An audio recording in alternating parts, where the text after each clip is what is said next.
Muy buenas tardes a todos y a todas, bienvenidas, bienvenidos, bienvenides a el seminario taller Acompañamiento Terapéutico, Clínica y Política, organizado por la Cátedra Libre Oscar Mazzota. Muy buenas tardes, Juli, ¿cómo estás? Buenas tardes, Mauri. Bien, acá andamos. Perfecto. Bueno, clase número 4. Hoy vamos a hablar de nuestro país, de Argentina. Vamos a traer la historia, diversos sucesos anclados en territorio nacional para ponerlos en diálogo con la actualidad. El eje central, bien, va a ser la salud, encallada esta en una disputa histórica y por demás de actual entre concebir a la salud como un derecho o como un servicio, entre la disputa entre el Estado y el mercado. Todo esto lo haremos en clave de acompañamiento terapéutico, el cual, por supuesto, se desprende de la concepción que tengamos del otro. A ese punto ya vamos a llegar, nos sumergimos en este primer momento histórico-político, fuimos nombrando a partir de diversos subtítulos para ser un poco más claros en la transmisión. El primero de ellos lo nombramos Generación del 80 y Lógica Manicomial. Bien, a ver, viajemos en el tiempo. Una década antes que se cumpla el primer centenario de la Revolución Francesa, recordemos que la Revolución Francesa fue en 1789, un centenario sería 1889, menos una década sería 1879. Bien, nuestro país estuvo marcada por las ideas del positivismo, bien, donde la principal puesta en acto de las mismas es la así llamada generación del 80. Una élite gobernante que condujo los destinos de nuestra nación desde el periodo 1880 a 1916. De ese grupo, uno de los principales exponentes es Julio Argentino Roca, estaba en los billetes de 100 pesos. Hay una nota de Trímoli que después la podremos hacer circular, que relata algo de eso, muy interesante. Decíamos, Julio Argentino Roca, con su campaña al desierto del año 1878, con el lema Paz y Administración, inicia un momento de la historia, un proyecto de país sostenido principalmente por las ideas de Alberdi, tales como gobernar es poblar. Se fomenta de este modo la inmigración europea para poblar territorio nacional. Ahora bien, no de cualquier tipo de inmigrantes europeos, sino de anglosajones, alemanes, suecos y suizos. Vamos a la cuestión de la campaña al desierto. La trampa está en el modo de enunciación. No fue una campaña, fue una conquista, fue un genocidio. Y acá, atentas y atentos, tenemos el primer punto, el rector, la clave para pensar la lógica manicomial, que es ligar la idea de peligrosidad a cierto sector de la comunidad. En este caso, justamente, las comunidades originarias, bien, que ligando la idea de peligrosidad a las comunidades originarias, justifican lo que fue, bien, una masacre. Primer punto, rector de la lógica manicomial. Otro modo, bien, es la invisibilización del otro, en el hecho de nombrar desierto, bien, a territorios ocupados por pueblos exterminados, bien. El tercer punto de objetivación del otro tiene que ver con el aplastamiento de su identidad. A todas estas diversas comunidades originarias las nombran bajo indios, ¿bien? Desconociendo su pertenencia y destruyendo de este modo los lazos de pertenencia histórica. Fue un saqueo, fue una masacre para luego, con los sobrevivientes, civilizarlos, ¿bien? Y distribuirlos en distintos emprendimientos económicos, tales como estancias, viñedos, bien, etc. A estos modos de objetivar al otro los vamos a estudiar un poco más de cerca en el texto La carrera moral del paciente mental de Erving Goffman en próximas clases. El objetivo de la conquista, bien tomando las ideas de Alberti, que gobernar es poblar, es extender las fronteras del sudoeste de la provincia de Buenos Aires para luego repartirla entre la élite terrateniente a un muy bajo precio, sostenido, siempre hay una ley, en la ley 979. Esto tiene que ver con la macroeconomía, porque la idea era ubicar a la Argentina con su modelo agroexportador en el comercio mundial, ligando las relaciones, afianzándolas con el país Inglaterra, el país europeo Inglaterra.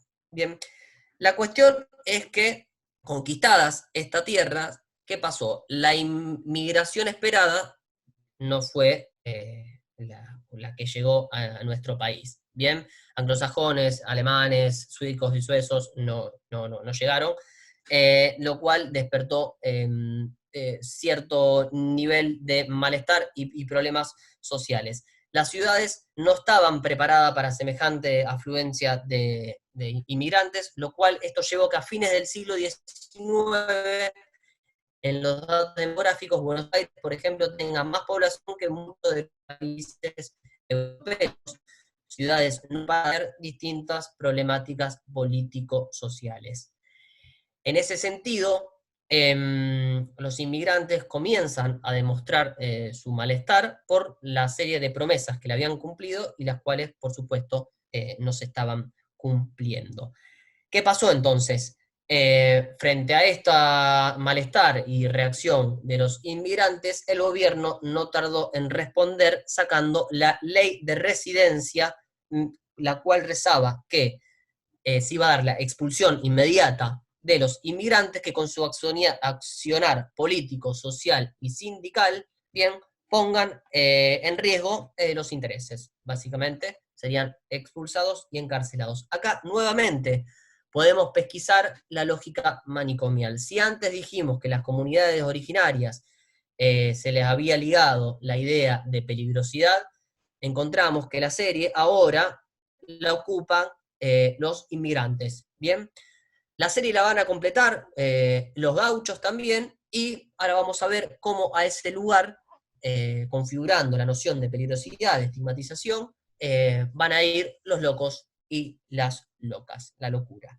Bien, tenemos entonces que se configura un escenario político-social, bien, que se traduce en la emergencia de una serie de instituciones. A partir de ahí tenemos el surgimiento justamente de 11 hospitales así distribuyen a lo largo y a lo ancho de nuestro país, y que tienen en Open Door, también conocido como Hospital Nacional Domingo Cabret, que se encuentra en la provincia de Buenos Aires, su máxima expresión. Año 1889. Crean también el Departamento de Higiene Nacional. Año 1892. El Servicio de Observación de Alienados, articulado con la Policía de Capital Federal, ahí ya tenemos cierto punto de encuentro entre algunos poderes, bien, año 1900, y los archivos de psiquiatría y criminología de José Ingenieros del año 1902. Continúa el crecimiento de inmigrantes indeseados, crece el clima de estigmatización, como habíamos nombrado recientemente, y esto viene a ser legitimado y validado por el discurso médico-psiquiátrico. Se da entonces la emergencia, la aparición del higienismo. ¿Qué es el higienismo? Bueno, el higienismo básicamente toma a la salud pública y sobre todo a la medicina como la disciplina rectora para llevar adelante el control de la población con mecanismos un poquito más sutiles, un poquito más sofisticados, pero también perversos, ¿bien? A través de una serie de instituciones en donde la ilusión de la libertad y la ficción del trabajo van a reemplazar a las cadenas y a los castigos ejemplares de las instituciones conocidas anteriormente. Aterrizamos en nuestra ciudad, año 1913, comienzo del siglo XX. Se da el surgimiento del primer hospital de alienados, que hasta el día de la fecha mantiene sus actividades. Año 1927 nace el Hospital de Salud Mental Dr. Agudo Ávila, calle Santa Fe y Suipacha. Bien, y acá tenemos un dato de color no menor. La emergencia de dicha institución nos permite la reinterpretación, si se quiere, de un problema social. Si nuestra querida ciudad hasta 1927 contaba con 300 lincheras que habitaban en nuestra ciudad, luego del nacimiento de dicha institución, vamos a empezar a contar con 300 esquizofrénicos puertas adentro de la misma. ¿Se entiende? 1941 surge la colonia psiquiátrica de Oliveros, que está en esta serie que nombramos anteriormente, de las 11 hospitales asilo colonia. Bien, en este tipo de instituciones, sobre todo en los asilos colonia, se da un nuevo tratamiento moral que ya nada tiene que ver con las cadenas ni con los castigos ejemplares. Ahora bien, no van a tardar en buscar algunas formas nuevas para indicarles a los internos y a las internas de allí qué se espera de ellos. En ese sentido aparecen los baños prolongados y las primeras experiencias químicas. Bien, el escenario de largas hectáreas de verde césped inaugura una nueva piedad. Recuerden que los hospitales asilo colonias son justamente eso. La colonia de Olivero es un claro ejemplo. Largas y largas hectáreas, bien, donde en apariencia no hay rejas. Digo en apariencia porque en este tipo de instituciones siempre hay una reja, por más que no se vea. Aparece aquí la ficción del trabajo, conocida como la labor terapia. La labor terapia, para explicarlo así en criollo, es una modalidad de trabajo más cercana a lo artesanal, que alimenta el sentido de pertenencia, si se quiere, y más lejana del trabajo alienado del modelo de las fábricas. Bien, esto estaba sostenido en la cuestión de que estas instituciones eran autosustentables, es decir, el presupuesto destinado a las mismas era únicamente en su diseño y materiales para su construcción. La cuestión es que labor terapia era trabajo llevado adelante por los internos y las internas de estas instituciones, pero no era remunerado, ¿no? Decimos, mejor dicho, los como si son complicados. Un tiempo después, y en la actualidad, tenemos muchísimas experiencias donde usuarios de salud mental acceden a trabajos formales, con derechos laborales, con remuneración, con aguinaldo, ese es el horizonte. Bien, entonces en este tipo de instituciones estaba todo allí, ¿no? Tenemos vigilancia y control, tenemos disciplina y libertad, bien.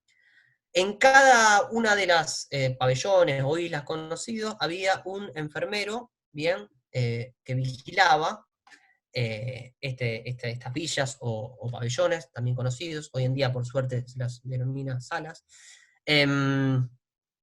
y por cada 10 personas internadas también había otro tipo de enfermero. Aquí podemos encontrar el mito del primer tiempo del acompañamiento terapéutico. Encontramos dos mitos en este primer momento del acompañamiento terapéutico que lo pueden revisar en la ficha que venimos trabajando desde que comenzamos el seminario. Bien, tenemos el primer mito que tiene que ver con el acompañamiento terapéutico como un pseudópodo del manicomio, como un brazo, como algo que se desprende. Bien, sería como la versión humanizante de una institución violenta, bien, que lo que se ocupa es de vigilar, bien, en este caso al paciente, ¿no? Ese es el primer mito, dentro de la institución. Hay otro mito que tiene que ver con una crítica radical a la institución psiquiátrica, bien, y es el denominado amigo calificado. El primer mito, me acuerdo ahora, se lo nombraba chaleco humano. Bien, el chaleco humano viene a heredar lo que era el chaleco de fuerza y se ubica en la serie que la completa el chaleco químico, ¿bien? Por el consumo de medicación, ¿bien? Bueno, el segundo mito, bien, tenemos el amigo calificado o amiga calificada, que es una crítica al manicomio que se daba en domicilios de familias que podían pagar, las cuales eran muy pocas, bien, y en escenarios domésticos. La cuestión del amigo y el estar calificado son cuestiones morales sin mucho sustento teórico, bien. Por eso después el modo de nombrar vira a acompañante terapéutico, poniendo el acento en lo terapéutico, y ya no en la cuestión ni de amigo, bien, ni de calificado. Hasta acá, lo que nombramos como generación del 80, continúa Julián. Bueno, continúo. Ahora vamos a ingresar en otra parte que tiene que ver con el derecho a la salud en la Argentina y la figura de Ramón Carrillo.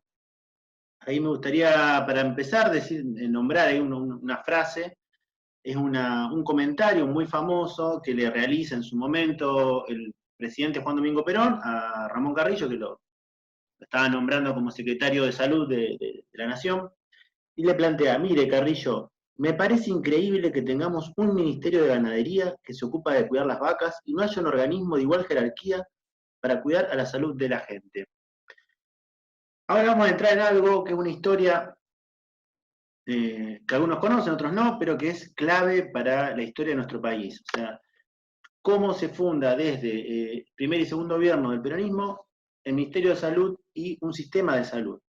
En este sentido, hasta la fecha, hasta 1946, o sea, todo lo que tenía que ver con salud se dedicaba a hospitales de beneficencia y algunas organizaciones de trabajadores que se organizaban en mutuales o gremios, ¿no? Entonces era como bastante disperso, no existía la figura de un sistema. Entonces uno quedaba a la buena de Dios, o sea, si se atendían en lugares de beneficencia, que dependían generalmente de la beneficencia de gente de mucho dinero, que con lo que le sobraba tiraba unos mangos ahí, o si tenía la posibilidad de un trabajo, se organizaban las mutuales. Lo que realiza ahí en ese sentido el peronismo es, en primer término, en 1949 lo eleva a la categoría de ministerio, crea el Ministerio de Salud, no existía hasta la fecha. Estamos hablando de unos cuantos años, por decir 100 y pico de años que no hubo ministerio. Y quien pone al frente es Ramón Carrillo, que realiza una tarea titánica, o sea, es inmenso lo que hace Ramón Carrillo. ¿En qué sentido? Primero, que realiza un impulso federal que se traduce, ¿no?, en la potencialización y la ampliación del sistema para todo el país. O sea, una de las primeras cosas que pasan es que todo el país empieza a poder tener acceso a las instituciones del Estado de salud. En este sentido, lo que se realiza es que se construye un sistema ahí donde no lo había.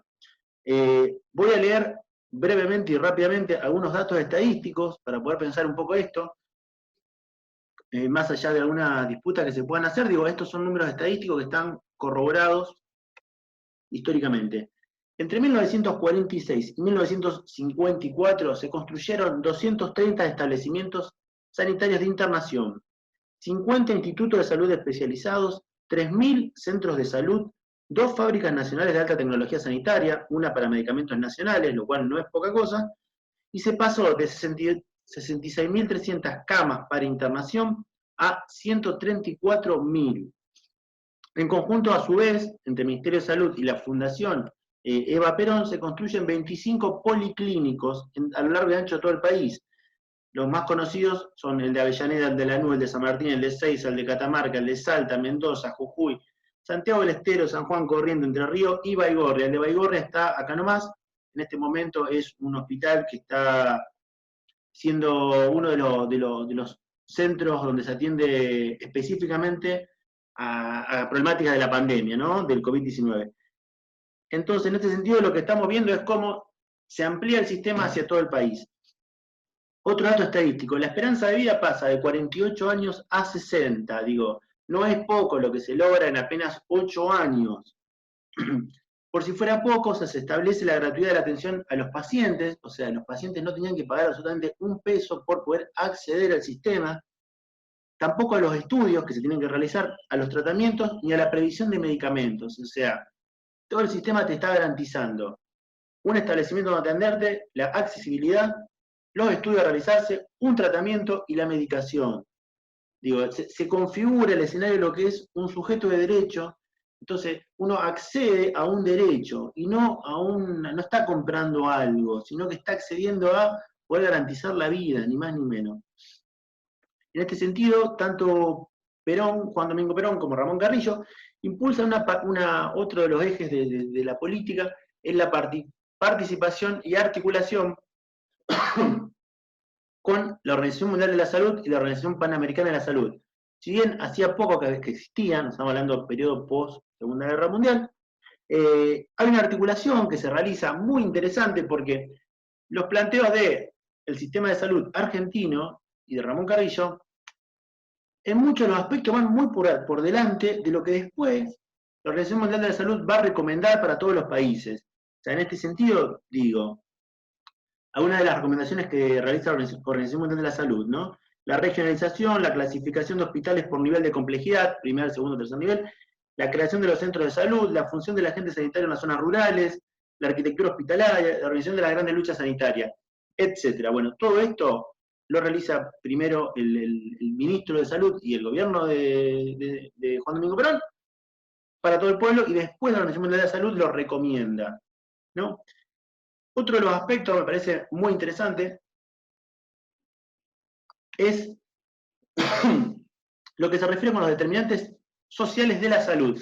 Esto es clave, o sea, la salud acá no es solo entendida como una enfermedad de un cuerpo, un problema que tiene un cuerpo, sino que hay muchos determinantes sociales que condicionan y generan las enfermedades que después tienen los cuerpos o padecen los cuerpos, o las subjetividades, ¿no? Mejor dicho. ¿En qué sentido esto? Una de las frases más conocidas de Ramón Carrillo decía que una buena medida de salud es el agua potable, digo, no es poca cosa. Ahora bien, hay una vasta obra que tiene Ramón Carrillo en la cual escribe un libraco que es el Plan Analítico de Salud, en los cuales él establece lo que serían los 3 pilares de la salud. Digo, esto es importante pensarlo, lo discutíamos cuando preparábamos la clase. Es importante pensarlo porque estamos hablando de una persona que es una referencia internacional en salud, que es un teórico, y en simultáneo está llevando adelante una práctica que lo convalida, o sea, no es alguien que está hablando o escribiendo solamente, está haciendo todo esto. En el plan analítico de salud lo que se puede ver son 3 pilares, lo que luego con el tiempo se llamó los 3 pilares de la salud pública justicialista. Estos 3 pilares son: 1, todos los hombres y mujeres tienen igual derecho a la vida y a la sanidad. Esto es clave, o sea, no hay una jerarquía por quién tiene más plata o quién tiene menos. Todos y todas tienen que poder tener acceso a la salud, ¿no? A las instituciones de salud. 2, no puede haber política sanitaria sin política social. Bien, acá también hay una frase muy conocida también de Ramón Carrillo, que se la utiliza mucho, que dice: frente a las enfermedades que genera la miseria, frente a la tristeza, la angustia y el infortunio social de los pueblos, los microbios como causas de enfermedad son unas pobres causas. Volvemos a lo mismo, o sea, hay una serie de causas que condicionan y determinan que alguien se enferme o no. Digo, no es solo que vaya uno a saber por qué se enfermó, lo curamos. No, a ver, en este sentido, Ramón Carrillo es un pionero en lo que tiene que ver con la medicina preventiva, o sea, poder prevenir algunas cuestiones para que no necesariamente los centros de salud o los lugares donde se da o se brinda salud sean lugares para curar, sino que puedan ser lugares para prevenir también. Esto es clave, digo, porque después lo vamos a ir trabajando más adelante en esta clase y en las otras. Esta definición de salud es la definición que podemos encontrar unos cuantos años después, casi 70, en la Ley Nacional de Salud Mental, con lo que, cómo entienda la salud mental, un proceso biológico, psíquico, social, económico, etc. Después lo vamos a ver igual eso. Primer punto, todas las mujeres y hombres tienen derecho igual a la vida y a la sanidad. Segundo punto, no puede haber política social, no puede haber política sanitaria sin política social. Tercer punto, clave, dice: de nada sirven las conquistas de la técnica médica si ésta no puede llegar al pueblo por medio de los dispositivos adecuados. Bien, acá vamos a dividir un poco la frase o la idea en 2 partes. Primero, dice: si ésta no puede llegar al pueblo, o sea, si no se puede garantizar que algo que por más novedoso, más bueno que sea, no llegue a toda la población, no sirve. Entonces acá está haciendo un planteo que es el de la salud colectiva, que vamos a seguir retomando. Digo, la salud no es algo de el sálvese quien pueda, el que curemos a uno, a otro, no, es para todos o para nadie. Y la aspiración es acá que sea para todos y todas, que se constituya en derecho universal. Una segunda parte de la idea dice: de nada sirven las conquistas de la técnica médica si esta no puede llegar al pueblo. Dice, por medio de los dispositivos adecuados. Perfecto, a ver, ¿Cómo hacemos que esto que queremos que llegue a todo el territorio nacional, a su vez, pueda ser accesible para las personas? Acá nos gustaría retomar un fragmento de una entrevista que Mauro desde la Mazota realiza a un trabajador del ECA, que se llama Raúl el Negro Aredes. Te la recomendamos, pues la vamos a subir al Facebook y la vamos a hacer circular. En una parte, Raúl el Negro Aredes plantea, sí, lo cito, yo soy un convencido que todo el personal de salud, pero todo, desde el director hasta el último orejón del tarro, en salud, tiene que ser una persona que sepa contener y decir las palabras adecuadas en cada situación. Esta frase automáticamente es acompañada de una anécdota muy, muy emotiva que cuenta Aredes, que plantea que él se encuentra en un momento con una niña que está por entrar en una internación, en una operación, mejor dicho, una operación muy jodida, muy difícil, y él dice, la chica está muy nerviosa, una niña, creo que si no me equivoco, de 5 años. Y él se pone a hablar con esta chica, le empieza a contar chistes, le empieza a preguntar por su vida, hablan, cómo está, cómo le va. Y esto, él cuenta que produce un efecto en la niña que es tremendo, o sea, que la niña entra más aliviada, al tiempo que se recupera, viene un día, le da un regalo, le agradece. Entonces, acá, si uno puede ver el entramado que hay en la anécdota, si uno desmenuza un poco la anécdota, lo que se encuentra es que Raúl el Negro Aredes está siendo partícipe de una idea, que es la idea de que el otro, en tanto otro, soy yo. O sea, el otro es un sujeto de derecho y no es alguien con el cual yo lo voy a reventar. Todo lo contrario, o sea, si el otro está bien, yo estoy bien. O sea, el otro tiene el mismo derecho a lo que tengo yo. Y acá podemos pensar, ¿no?, que hay una diferencia inmensa con dos formas de conceptualizar al otro y a uno mismo. O sea, por un lado, o sea, el otro se entiende como un sujeto de derecho, por otro lado, el otro se entiende como un enemigo o a lo sumo un sujeto al cual se le puede dar algo, caridad, por ejemplo, que es bastante humillante. El otro tiene el mismo estatuto que yo. Desde ahí el Negro Aredes plantea esta anécdota y desde ahí uno puede teorizar esto que está planteando. Y de ahí podemos pensar la salud en términos colectivos. Si el otro soy yo, entonces al otro merece lo que yo creo que merezco yo también. Digo, para todos lo mismo, para todos y todas. Y acá es donde podemos enganchar, ¿no? Con esta idea de que, una idea de Ramón Carrillo, antes quiero decir una palabra.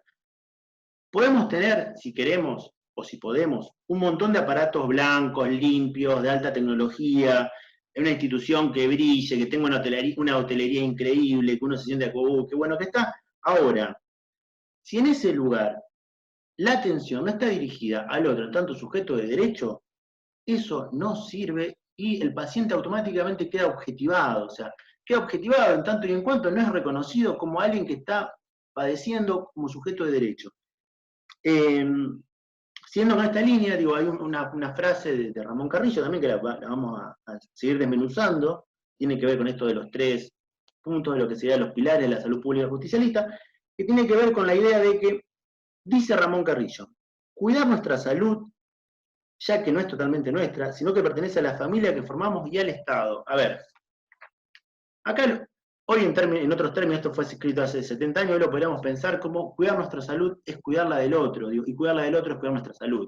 Digo, independientemente, porque uno se pone a pensar el término familia, bueno, qué sé yo, pero yo, mi familia, que esto, que el otro, la familia ya no es el modelo que existía en la época de Carrillo, uno no podría revisar a eso. Ahora sí, lo que me parece que es la idea central, la esencia de lo que está transmitiendo Carrillo, es que la salud pertenece a nosotros en tanto pertenece al otro, y que el otro nos constituye también a nosotros. Bien, ahora, siguiendo esta línea, vamos a dar un salto en el tiempo, y vamos a linkear con una idea, que es la idea actual del aislamiento social preventivo y obligatorio en Argentina en el marco de una pandemia, como la que estamos atravesando. Nosotros en videos anteriores, en las clases anteriores, ya hemos charlado un poco, ¿no?, de la importancia de que si se cuida el otro, se cura el otro, se tiene los cuidados necesarios el otro, también me permite a mí poder también estar mejor, digo, o sea, en el sentido que es una problemática social y no de una persona. Bueno, acá lo que vamos a trabajar es una diferencia clave, que me parece que la tenemos que dar en un seminario de acompañamiento terapéutico, ¿Qué es la diferencia entre aislamiento social preventivo y obligatorio y encierro? Digo, nosotros desde el 2010, por lo menos, y mucho antes también, con la ley de salud mental, si algo estamos seguros es que el encierro no cura. ¿No? El encierro no cura, de hecho produce efectos nefastos. Ahora, una cosa es el encierro, cuando a alguien lo corren del circuito social y lo encierran, lo ocultan, lo guardan, un poco esto que planteaba Mauro al principio. Una cosa es esto, podríamos decir una política focalizada, o sea, se corre a alguien a un foco de persona y la vida sigue, ¿no? Bueno, eso puede ser una política, nosotros no estamos de acuerdo con esa política, queremos que se cierren los manicomios, todos los manicomios del país y del mundo. Ahora, el aislamiento social preventivo obligatorio es otra cosa. ¿Por qué? Primero porque es una medida de salud colectiva, no individualizada o individual. Si bien uno puede decir, bueno, está bien, es colectiva, pero soy yo el que estoy en mi casa.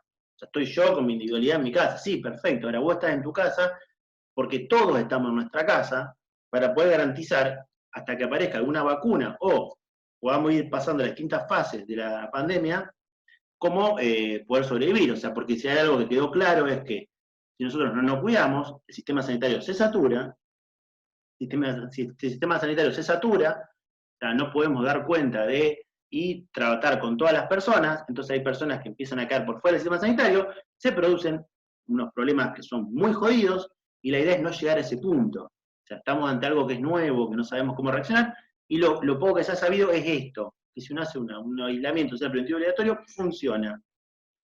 Entonces, en ese sentido, una cosa es como medida de salud colectiva, o sea, si el colectivo vive, yo también voy a poder vivir.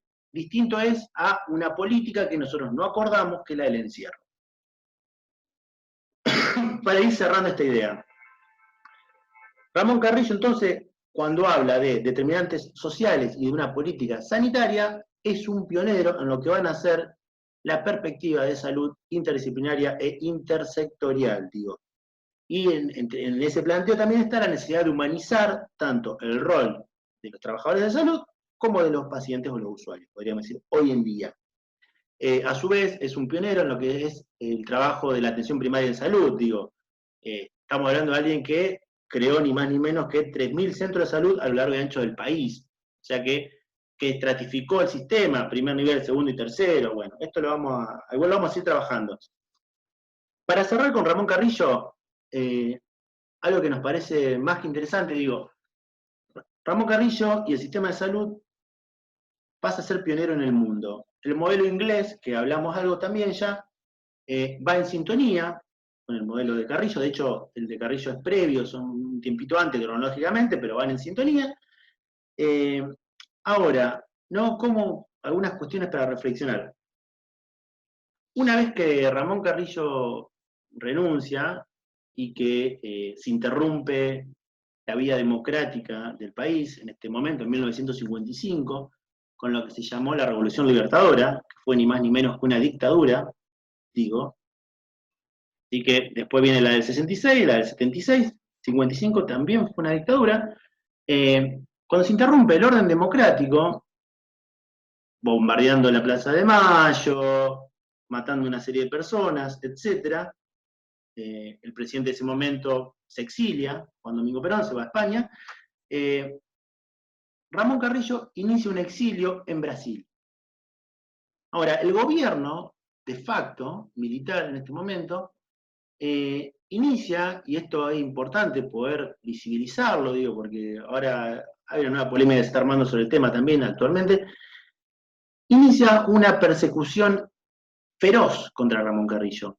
O sea, primero que le quitan todos sus bienes, o sea, él tenía, si no me equivoco, 2 departamentos, se los quitan, le expropian todo su dinero, inicia una persecución mediática diciendo que era una persona que robaba nafta y una serie de cosas que son bizarras. Estamos hablando de una persona que tenía prestigio internacional y que de un modo muy bizarro se la persigue. Y el límite, digo, no el límite, lo tremendo de todo esto, o sea, el punto que uno le cuesta, que es hasta paradójico, es que el gobierno argentino, de facto, militar, etcétera, de la dictadura del 55, le hace un planteo al gobierno brasileño para que a Ramón Carrillo no se lo atienda en Brasil. Ramón Carrillo era una persona que tenía problema de presión arterial y le exigen que no se lo atienda.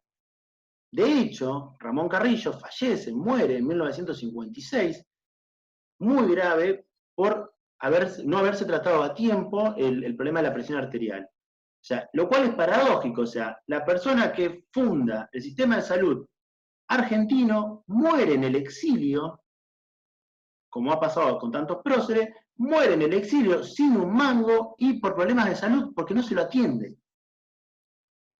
Así que bueno, nos parecía que no es poca cosa, digo, poder reivindicar y poder comentar un poco la obra de Ramón Carrillo en un seminario de movimiento terapéutico, ya que nosotros después vamos a ir a trabajar al sistema de salud. Y a su vez vamos a ver en qué condiciones vamos a trabajar, que ahora lo vamos a seguir desarrollando. Así que bueno, hasta acá yo le paso la palabra a Maurito.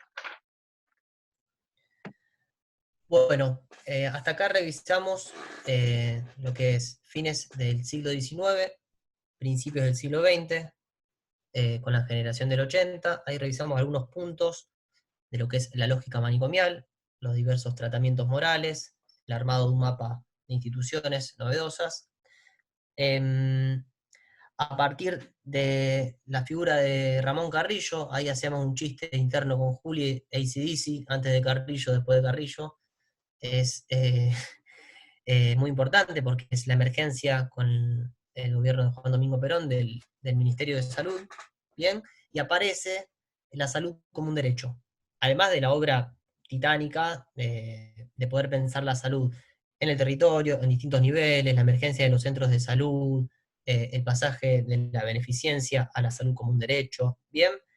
Llegamos al año 1955, la dictadura irrumpe, el segundo gobierno constitucional de Juan Domingo Perón, y tenemos, a pesar de ello, bien, la experiencia de Mauricio Goldenberg, experiencia de salud mental, atención, atentas y atentos, en Hospital General.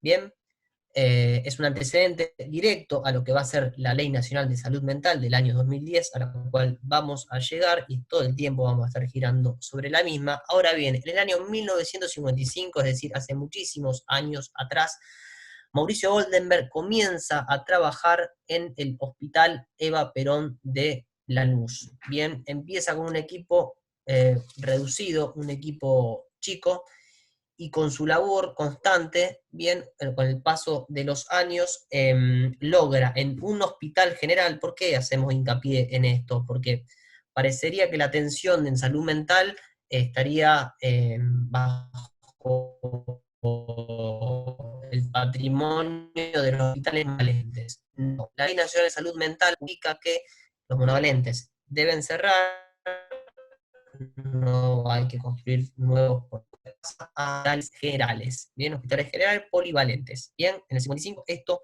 ya acontecía. Con el pasaje de los años, Goldenberg logra una sala de internación para 32 pacientes, 20 consultorios externos y un hospital de día con 30 plazas. Además, pone a jugar la interdisciplina, el espíritu de salud mental, en la conformación de los equipos que estaban a cargo de trabajo en el Hospital Eva Perón de Lanús. El eje central del programa de Goldenberg es la descentralización, bien, para la emergencia, la constitución de dispositivos y servicios de psicopatología en hospitales generales. Ahí aparecen el acompañamiento terapéutico, el hospital de día, los grupos, el trabajo en grupos, y el hecho de entender al hospital como una comunidad terapéutica. Bien, acá aterrizamos y podemos pensar el segundo tiempo del acompañamiento terapéutico. Bien, aquellas situaciones que desbordan los dispositivos clásicos y que llevan a la promoción, a la creación de nuevos dispositivos sustitutivos a la lógica manicomial. Esos son los que nombramos anteriormente, dentro de los cuales está el acompañamiento terapéutico, por supuesto. Ahora bien, en este segundo momento hay una tensión, hay una disputa en cómo concebir al acompañante terapéutico. Si este va a formar parte de la estrategia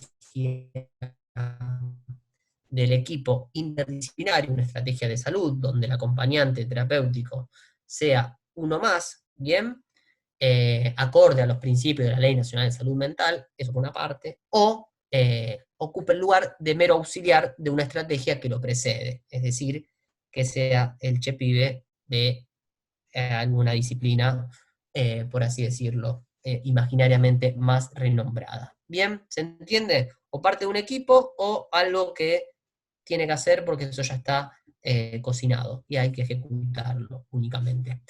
Acá, y en consonancia con lo que traía Julia anteriormente, se nos viene a la cabeza el ciclo Pensar y Cuidar lo Posible que estamos llevando adelante desde la Mazota. Hay una entrevista muy rica a un enfermero, su nombre es Fernando Ceballos, bien, que él da cuenta de esta distinción, bien, de esta tensión que nombramos en este segundo tiempo, muy precisa, en una experiencia clave, además llevada adelante en la colonia psiquiátrica de Oliveros, trabajando codo a codo con Ulloa. El servicio de enfermería pone a jugar una serie de dispositivos, y bueno, una experiencia en salud mental brillante, altamente recomendable. Para pensar la accesibilidad que traía Juli en función de los aparatos blancos, blandos, bueno, las entrevistas van en esa dirección, digo, porque si no pensamos la accesibilidad de los servicios de salud para la comunidad, hay algo de la película, bien, que nos estamos perdiendo.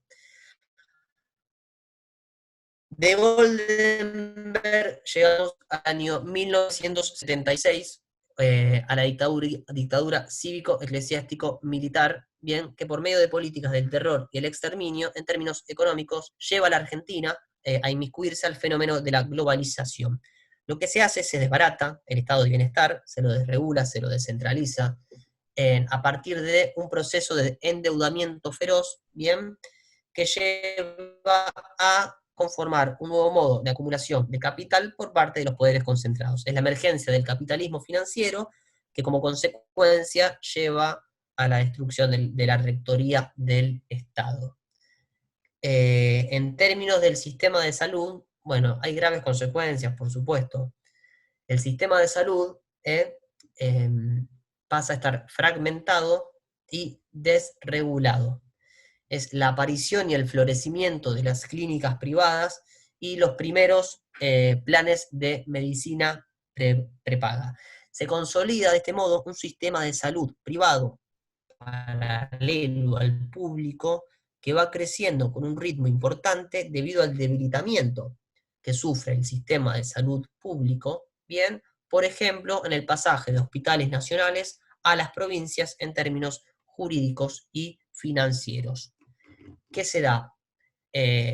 Una inversión en la lógica. Si con Carrillo y el Ministerio de Salud la salud es un derecho y es un para todos, es decir, una política pública para todos y para todas, bien, a partir de este momento, con el gobierno de facto, se dan lo que se conocen como políticas focalizadas. Se le brindará atención en salud únicamente a aquellos sectores que no puedan acceder bien a sistemas de salud, ya sea prepagos o por la vía de las obras sociales, que eso lo vamos a retomar y que también es clave para poder pensar el sistema de salud y el país. Ahí vemos, por supuesto, el aplastamiento de la salud como un derecho. Bien, eh, tenemos a las madres y a las abuelas de Plaza de Mayo, que frente a esta oleada de impunidad comienzan sus rondas justamente ahí en la Plaza de Mayo como un acto de resistencia.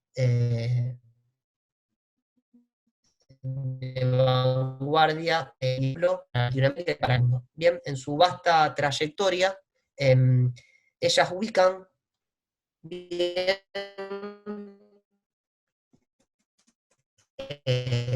podríamos estar hablando de las madres y abuelas muchísimo más tiempo, pero hacemos un recorte en materia de salud mental. Ellas ubican que las condiciones de vida en los hospitales monovalentes, en los hospitales psiquiátricos, en los manicomios, como queramos nombrarlo, bien, son muy similares a lo que aconteció en los momentos más oscuros de nuestra historia. Bien, en su lucha lo que buscan es poner de pie un Estado de Derecho que logre la articulación justamente entre salud mental y derechos humanos. Claves, las abuelas, las madres de Plaza de Mayo, con los congresos, ya lo vamos a ver, cómo eso es capital que se acumula y que decanta en la letra de la ley 26.657.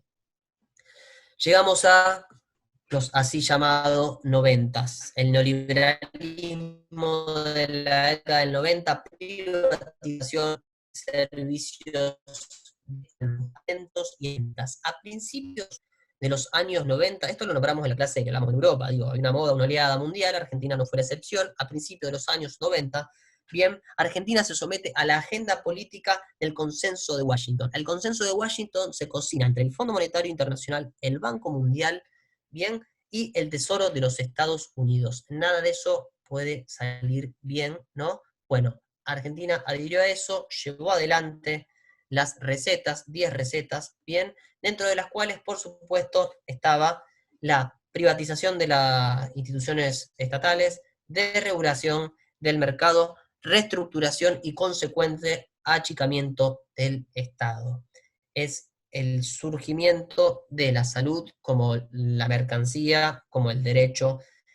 En el sistema de salud, bien, esto tiene consecuencias graves, bien, hay una desregulación de la seguridad social en tanto y en cuanto los aportes de los trabajadores pueden llevarse a empresas privadas de salud, bien, y no así a sus obras sociales, generando una competencia, bien, promoviendo el crecimiento de los sistemas de salud privados y achicando el sistema de salud público que continúa en el hecho este de su achicamiento a partir de la transferencia de los hospitales nacionales a las provincias.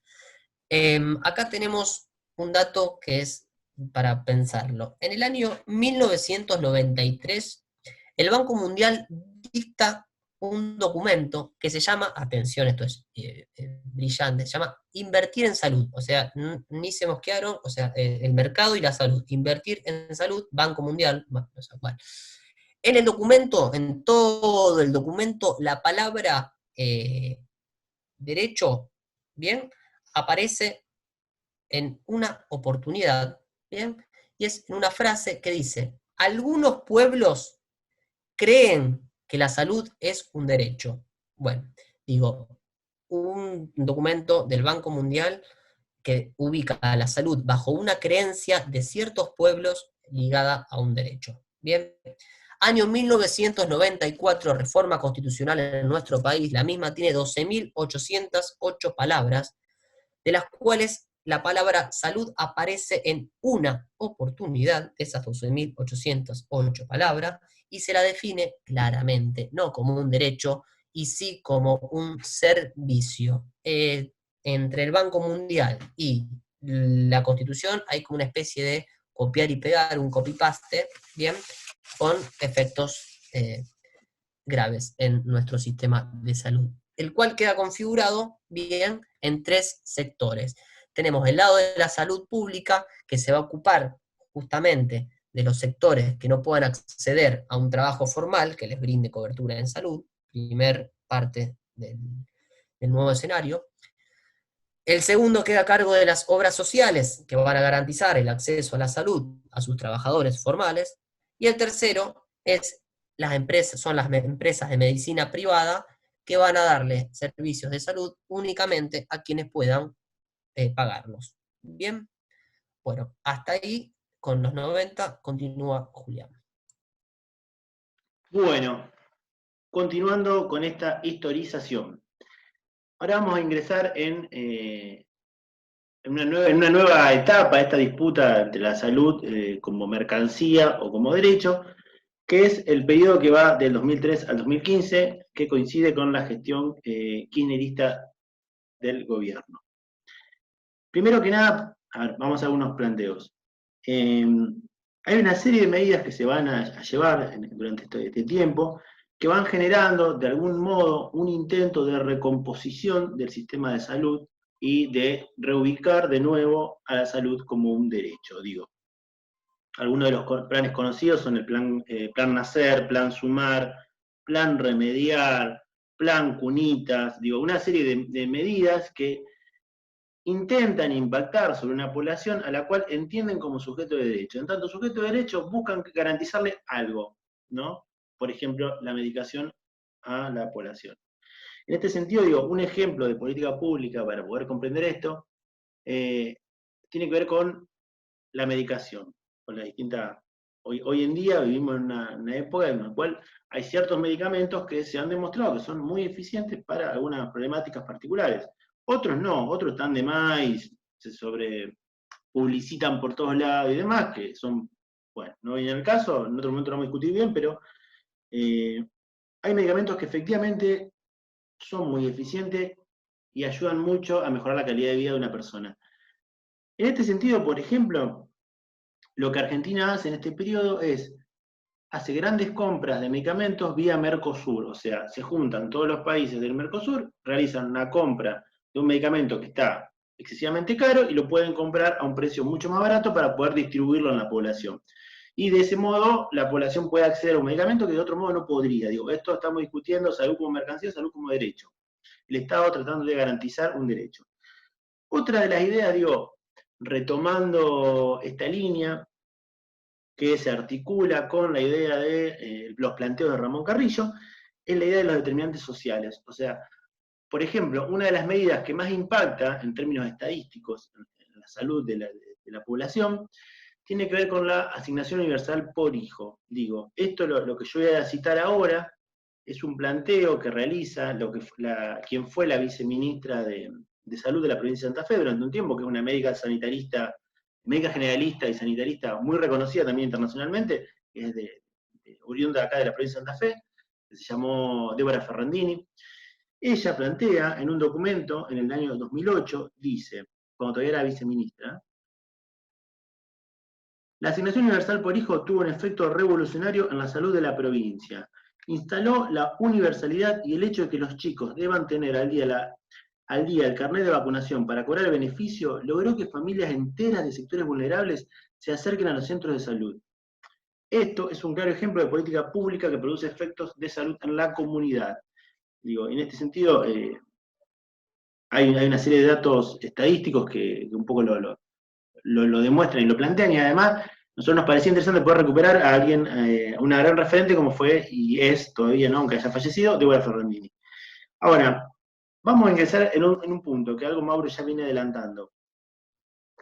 Salud mental, dentro del campo de la salud, en materia de salud mental. Bueno, nosotros ahí tenemos lo que fue y es la lucha de las Madres Abuelas de Plaza de Mayo, que luego de muchos años de disputa, logran consolidar una línea que articula derechos humanos y salud mental. De este modo se puede discutir cómo vive una persona que está internada en un manicomio, por ejemplo. Las Madres Abuelas de Plaza de Mayo abren el juego, y realizan durante muchos años los congresos, lo que se llamó los congresos de madres, justamente de derechos humanos y salud mental, donde venía gente de todo el mundo a participar y a exponer. Digo, los congresos de madres Abuela de Plaza de Mayo eran multitudinarios, se llenaba todo, un montón de gente a la redonda de la sede de madres, donde estaba discutiendo salud mental, donde estaba discutiendo derechos humanos, estaba discutiendo sujeto de derecho, donde estaba discutiendo clínica, donde estaba discutiendo un modelo de Estado. Bien, esta acumulación, en articulación con otras acumulaciones que se vienen llevando dentro del campo de la salud mental, logran instaurar en el año 2010 lo que hoy se conoce como la Ley Nacional de Salud Mental. Ya no es más la nueva ley, digo, hay gente que sigue diciendo la nueva ley, cumple 10 años ahora en unos meses, no es nueva, digo, que plantea una transformación absoluta del paradigma en salud mental, entre otras cosas, digo, volvemos a lo mismo, una línea que entiende que la salud mental no es un problema particular de alguien, sino que la entiende en términos generales, sociales, etc. Una de las cosas más interesantes que después vamos a trabajar en la clase específica es la concepción de salud que tiene. Por ejemplo, entiende que la salud mental es un proceso determinado por componentes socioeconómicos, históricos, culturales, biológicos y psicológicos. O sea, estamos hablando de una concepción que el sujeto que plantea desmonta y contradice absolutamente al sujeto de la peligrosidad que planteaba Mauro al principio. La lógica manicomial que se instaura con la generación del 80, en el 2010 es absolutamente desmontada en términos legales por una concepción que entiende que el sujeto es otra cosa. O sea, un componente, un sujeto que está compuesto por procesos que son socioeconómicos, históricos, culturales, biológicos y psicológicos. Desde este, a ver, ¿por qué es importante esto? Desde esta línea nosotros podemos pensar en el acompañamiento terapéutico, por ejemplo. O sea, si una persona no es solo su ente biológico, su organismo, y tiene otras problemáticas, bueno, el acompañamiento terapéutico acá adquiere un rol central. ¿Por qué? Y en lo que tiene que ver con el trabajo interdisciplinario e intersectorial, y a su vez podemos pensar un tercer momento, un tercer tiempo, que de hecho está teorizado así en la ficha, donde el acompañante ahí forma parte de lo que sería la articulación con el afuera. O sea, si una persona está internada en un manicomio, bueno, poder pensarse como un actor que ayuda a la externación y a poder construir ese otro mundo, o recuperar ese mundo del cual fue sacado, podríamos decirlo, es clave el acompañamiento terapéutico. Ahora, no es que tampoco me quiero extender tanto, bien. Con esto podemos ir cerrando lo que es la gestión kirchnerista, digo, hay una legislación de avanzada que incluso referentes italianos que nosotros podamos tomar cuando veamos Italia, reconocen que en términos legales es de lo mejor que se ha escrito hasta la fecha, digo, en salud mental, de avanzada. Ahora vamos a entrar en otro punto, que es de la embestida neoliberal, digo, año 2015-2019, coincide con, obviamente, con la gestión del macrismo o del PRO Cambiemos, en el Estado Nacional, y ahí vamos a plantear algunas cosas, digo, en términos de políticas públicas. Punto número 1. Se achican los presupuestos que se asignan a salud. Nuevamente, retrocedemos 10 casilleros, o sea, 25% menos de lo que se estaba designando a salud se recorta. O sea, nuevamente hay un recorte en la salud. Claro, lo vamos a pensar esto, porque uno escucha muchas veces, bueno, hay un recorte, hay un ajuste, bueno, ¿a qué lógica responde esto? La lógica del ajuste, la lógica del recorte, ¿a dónde va? Entre otras cosas, se empiezan a dar de baja los planes, digo, y cuando hablamos de los planes, que muchas veces tienen una connotación negativa, está bueno poder pensarlo, digo, ¿por qué planificar desde el Estado es denostado por sectores que dicen que no hay que planificar del Estado y que el mercado tiene que regular? Bueno, nosotros creemos, y lo hemos visto con el correr de los años, y hay un montón de libros y cuestiones que lo avalan, que no, que cuando el Estado no está, el mercado no garantiza los derechos. Digo, en este momento de pandemia, de crisis absoluta y total, las prepagas y las medicinas privadas, las empresas de medicina privada, no están garantizando derechos. Quien está garantizando es el Estado. Entonces, en ese sentido, digo, es para pensarlo esto. Otra idea muy fuerte para pensar esto. Se aumenta un 457% el precio de los medicamentos. O sea, el Estado permite que esto pase, esto ocurra. Entonces, empieza a pasar, no fue hace mucho, todos lo recordaremos, porque no creo que haya una persona de menos de 4 años que esté haciendo el seminario, así que todos lo recordaremos. Empieza a pasar que las personas jubiladas tienen que elegir entre comer o comprar medicamentos, porque si a vos te aumentan el 457% de los medicamentos, vos no los puedes pagar. Y cuando uno va llegando a una cierta edad y empiezan a aparecer los problemas o los achaques propios de la edad, de la vida, a veces uno necesita ciertas medicaciones que ayuden en algunas cuestiones. Bueno, si uno no lo puede garantizar eso, es un problema. Se reduce la expectativa de vida de uno. Digo, también está bueno pensarlo, porque uno siempre dice, bueno, como si fueran números. Está bien, es que en algún momento te va a pasar a vos o a alguien cercano, y ahí uno dice, bueno, che, no eran solo números, también pasa a mí. Una de las políticas más duras, que algo también adelantó Mauro, digo, más dura en términos de lo que produce, es lo que se llamó, con un cinismo impresionante, la cobertura universal en salud. La cobertura universal en salud, o la CUS, que en la provincia de Santa Fe no llegó a aplicarse, pero en muchas provincias sí, es ni más ni menos que la privatización absoluta del sistema de salud argentino. Y con esto estamos viendo lo que sería la contraparte, o sea, todo lo contrario al planteo de Ramón Carrillo, el peronismo, en los años 40, donde la salud se plantea como un derecho.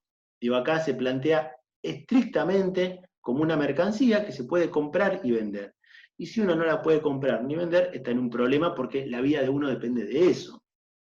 Digo, Vamos a hacer algo muy breve acá, pero algo adelantó Mauro también, digo, en los años 70, 1970, hay una ley que establece también en dictadura, la dictadura de Onganía, que establece que cada obra social tiene que poder cubrir exclusivamente la salud de sus afiliados. Entonces, pasamos de un sistema que veníamos con Ramón Carrillo, que te cubría en términos de salud a toda la población, y también podías ir a las obras sociales, acá que ya los trabajadores formales exclusivamente tienen que ser atendidos por las obras sociales. Entonces, al sistema de salud ya los trabajadores formales no van a ir, lo cual en términos de derecho es un retroceso, en términos económicos también es un retroceso, porque las obras sociales ahora no van a estar, si yo tengo un afiliado que va a un hospital, la obra social no le va a pagar nada a ese, porque va a tener que atenderlo exclusivamente en su obra social.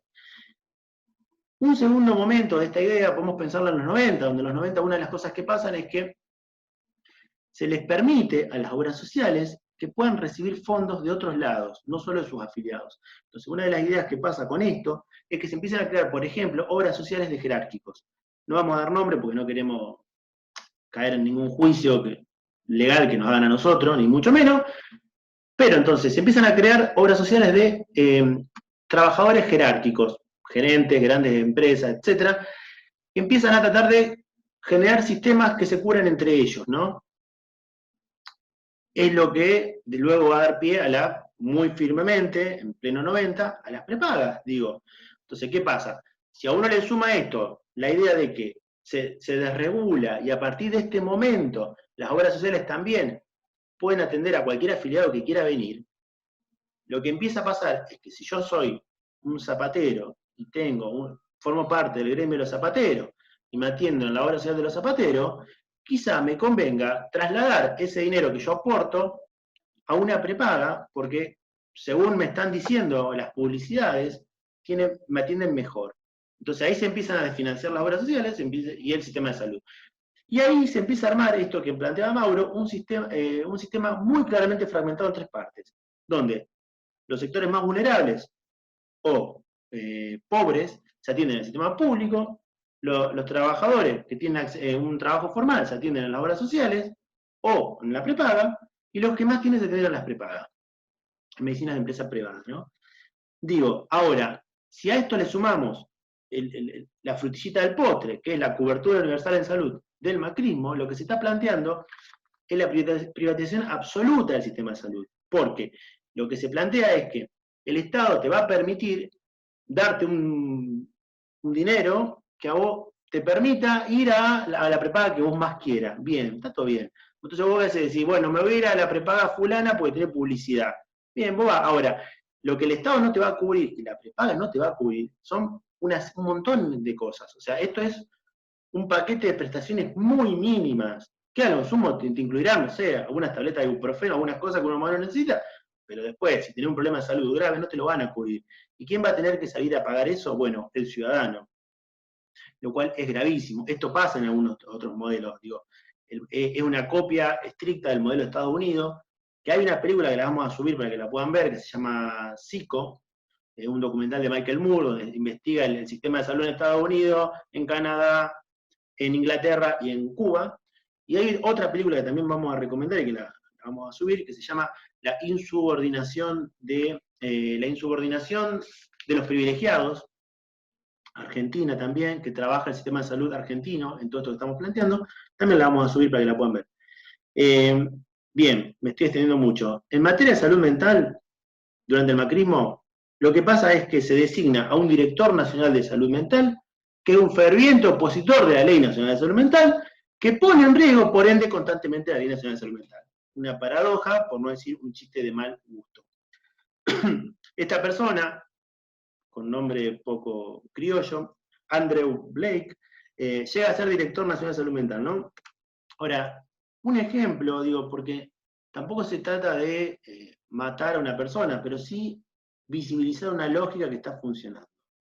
¿Quién es esta persona que es designada como director nacional de salud mental? Bueno, dijimos que es un ferviente opositor. Es la encargada de, por ejemplo, la represión en el hospital Borda, digo, en Buenos Aires, envió a la Policía Metropolitana a reprimir a trabajadores, a familiares y a usuarios. Ese es Andrew Blake. ¿Qué más plantea? Digo, es el mismo que plantea una medida cautelar para que no se pueda implementar lo que es el órgano de revisión, que es un órgano estatal que se encarga de verificar cómo están las condiciones en los manicomios. Bueno, él presenta una medida cautelar para que eso no aplique. También es el mismo que desarticula y desarma todos los equipos interdisciplinarios, no todos, pero muchos, de equipos interdisciplinarios de salud mental a lo largo y ancho del país. Esto es lo que nos pasó. Podríamos leerlo como lo que fue, que es el Estado nacional tomando un rol activo, no hay un rol pasivo, hay un rol activo en la privatización del sistema, en la privatización del sistema, en la expulsión de las personas. Digo, y este modelo, nunca hay que perderse con las cuestiones chicas, de que uno lo ve acá a 15 centímetros, sino que hay que pensarlo en términos más amplios. Digo, el mismo modelo que se está aplicando en este momento en Estados Unidos, que se está aplicando en este momento en Reino Unido, que se está aplicando en este momento acá nomás en Brasil, digo, que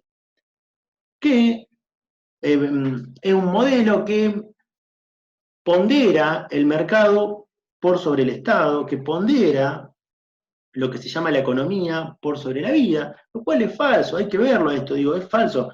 En los países que en este momento se está trabajando de esta manera, con lógica neoliberal, y cuando se pondera la economía, primero, se están batiendo récords de gente infectada y de gente muerta. Suena feo decirlo, pero hay que decirlo. Se están batiendo récord a su vez, bueno, sí, bueno, pero en la economía le debe estar yendo bien. No, están batiendo récord de desempleo como nunca pasó en la vida. Digo, Estados Unidos en este momento tiene más de 35 millones de trabajadores que se encuentran desempleados. Algo que no pasaba en Estados Unidos desde la Gran Depresión a la crisis del 1929, ¿no? En este panorama, que es un escándalo internacional lo que está pasando, lo que empieza a pasar es que los grandes referentes del neoliberalismo, Boris Johnson, Donald Trump, Jair Bolsonaro, empiezan a callarse un poco la boca, no están saliendo desbocados como venían a decir lo que ellos piensan. Entonces se callan un poco porque es grave la situación. Ahora, esto hay que estar muy atentos y atentas. El silencio del neoliberalismo no significa que no esté hablando por otros medios. Digo, cuando hablamos de otros medios, hay discursos que empiezan a circular que son afines a esta ideología. Digo, una idea muy clara, que está bueno poder pensarla. Se empieza a plantear, por ejemplo, unos planteos que son planteos que nosotros en muchos aspectos avalamos, pero que se están usando de un sentido que es otro. Digo, un ejemplo, si la vida es más que la cuestión biológica, que sobrevivir, como plantea la Ley Nacional de Salud Mental, bueno, entonces también es vida, qué sé yo, no vamos a dar ejemplo, pero también es vida otras cosas que a mí me permitirían romper la cuarentena. Porque la vida no es solo quedarme en mi casa y qué sé yo. Bueno, está bien, pero si rompes la cuarentena, sí, te va a distraer un rato. Ahora, después, correr riesgo vos, poner en riesgo a los otros. Y también hay que recordar que la vida también es la vida biológica. Digo, sin vida biológica no hay ninguna otra interpretación que se pueda hacer de la vida. Porque no está uno ahí. No es menor esto. Y otro punto a plantear es que el silencio del neoliberalismo también se expresa en otras voces que habremos escuchado todos y todas en los medios de comunicación, donde circulan siempre 2 o 3 economistas trasnochados, que ya más o menos los conocemos, gente, más allá de que son gente bizarra, que vienen con todo un planteo de que la economía, que se está descuidando la economía, y ponen de ejemplo sociedades donde la gente está muriendo a mansalva. Entonces yo digo, bueno, y que le está yendo mal en la economía encima. Así que bueno, eso es el modelo de neoliberal, digo, llevado al extremo. Si nosotros planteamos generación del 80, planteamos la generación de los años 40, planteamos después cómo se empiezan a discutir esos dos modelos, y después planteamos del 2015 al 2019 cómo aparece una nueva versión, si se quiere, de la oligarquía de los años 80, que es una versión 2.0, 4.0, no sé, según la actualización, digo, es el mismo modelo, es un modelo que no valora la vida. Así que bueno, yo acá cierro y los dejo con Mauro. Bueno, luego de este recorrido que hace Juli, llegamos a la actualidad. Tenemos al gobierno nacional en tiempo de pandemia, el rol del Estado en las políticas de salud. el 10 de diciembre del pasado año, 2019, ya parece que pasó muchísimo tiempo, no tanto, asume como presidente de la Nación Alberto Fernández, y con él la Secretaría de Salud retorna a tener el estatuto, el rango, mejor dicho, de ministerio, lo cual parece algo menor, pero tiene un valor enorme. Bien, ante la crisis política y económica, y con el apoyo del Parlamento, el Gobierno Nacional dicta la emergencia sanitaria junto a otra serie de medidas. Actualmente, en la situación que estamos viviendo, con el avance de la pandemia del COVID-19, esto que repasamos a lo largo y a lo ancho de esta clase, vuelve a recrudecer, emerge la disputa si la salud tiene que ser un derecho o una mercancía, es el rol del Estado, el protagonismo del mercado. En otras palabras, como dijimos en la clase, 2 clases atrás, entre vidas que merecen ser vividas y vidas que no merecen ser vividas.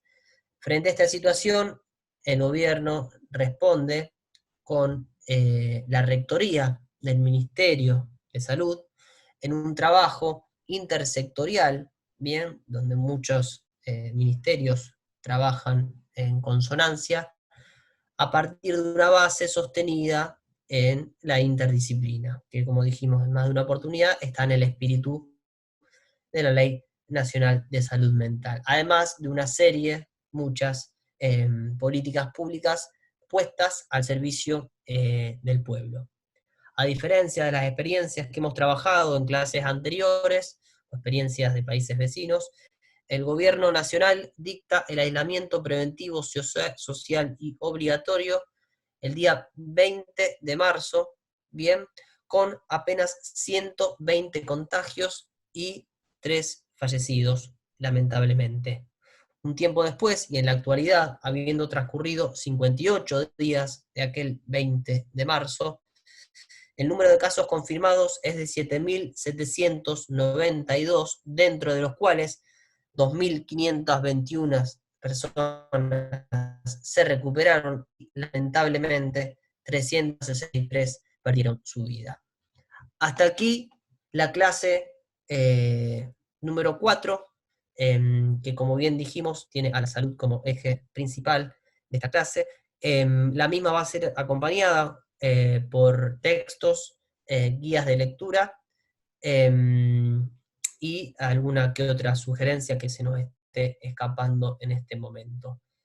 Nos vemos en la próxima clase, que ahí vamos a trabajar experiencia italiana e inglesa, de la mano de Franco Basaglia, entre otros, y cualquier novedad la vamos a estar comunicando por los canales de comunicación, tales como el Facebook o lo que fuere. Bueno, desde ya, muchísimas gracias por acompañarnos, será hasta la próxima, nos vemos.